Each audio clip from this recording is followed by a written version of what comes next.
Namaskar friends, on what India thinks in our episode of Uday India. I want to tell you that in recently,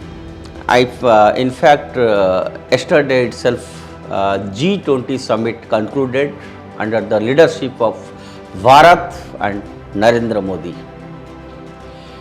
Friends, the most spectacular issue or discussion was absence of China at G20.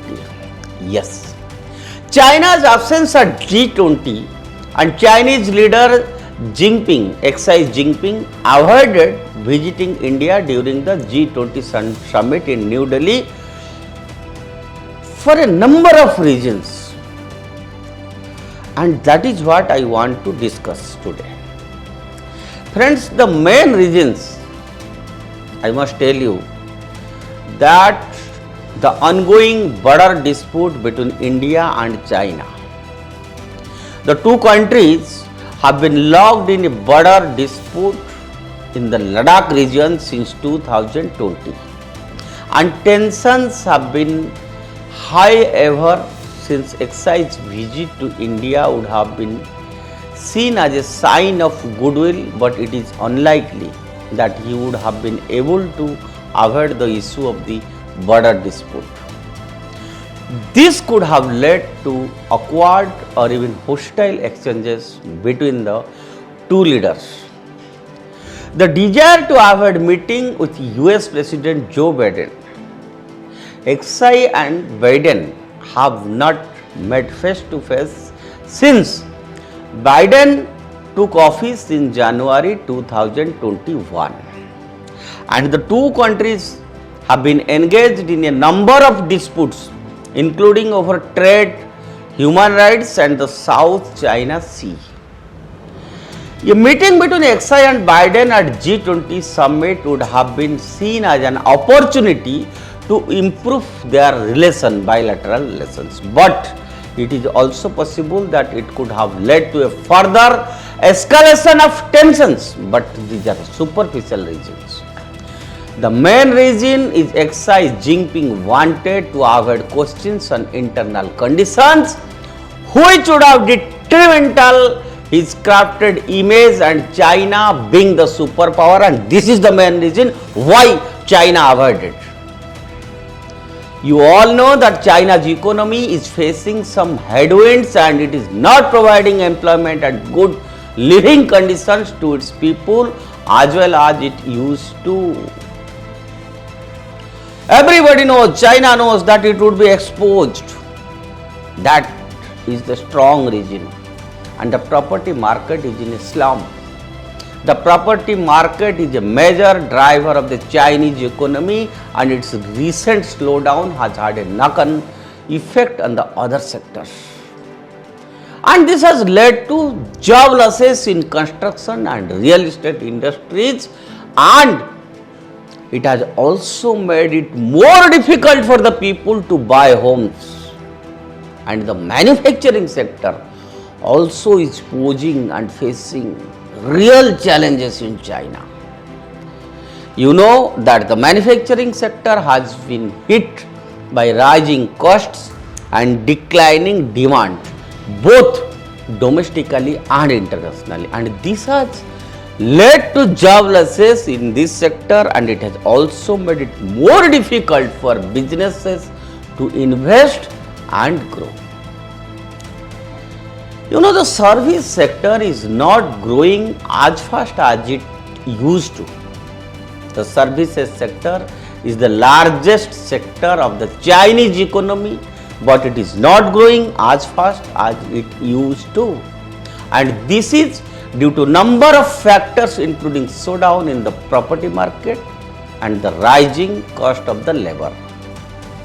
The impact of these challenges on employment and living condition has been mixed, and some people have lost their jobs while others have seen their wages stagnate.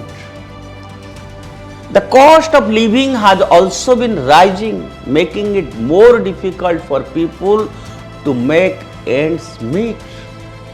and Chinese people are facing a period of uncertainty and economic hardship. In addition to the economic challenges, I must tell you that China is also facing a number of social challenges, friends, like rising inequality, environmental degradation, and an aging population. And you know, these challenges before China are putting a strain on the economy and making it more difficult to provide good living conditions for the people of China. And I must tell you here also, the future of Chinese economy is really uncertain. Then how can it show its face on a multilateral platforms like G20 at New Delhi? The people of earth must know this. The developed countries must know this. The people of Bharat also must know this. Now, where is Bharat and what is the condition of China and why China failed to attend the G20 summit? I had told you in detail what was the takeaway from G20 for India's presidency and what we gained and what China loses. Anyways, I must tell you, China's commitment to multilateral forum is highly doubtful, and its standing in the world politics too, and the implications of Xi's decision not to visit India are very significant. That is why we thought to discuss on the issue. And it also sends a signal that China is not interested in improving relations with India, and it could further damage the already strained relationship between India and China.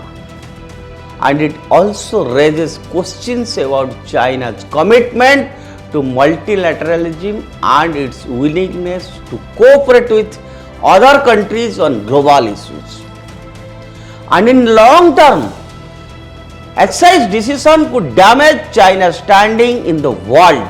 And you know, India is a rising power, and its growing ties with United States and other Western countries could make it more difficult for China to achieve its foreign policy goals.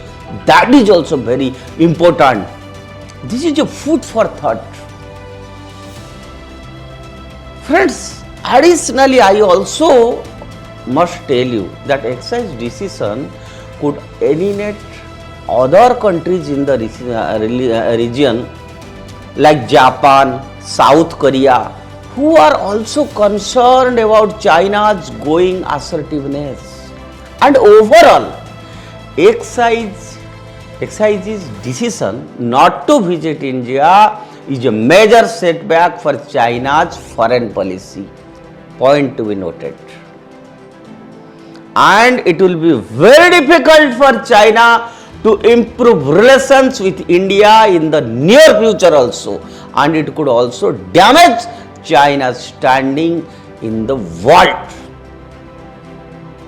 Friends, this is a very important output or important point that was needed to be discussed, and that is why we discussed in detail why China avoided G20 summit at New Delhi, where India is the president.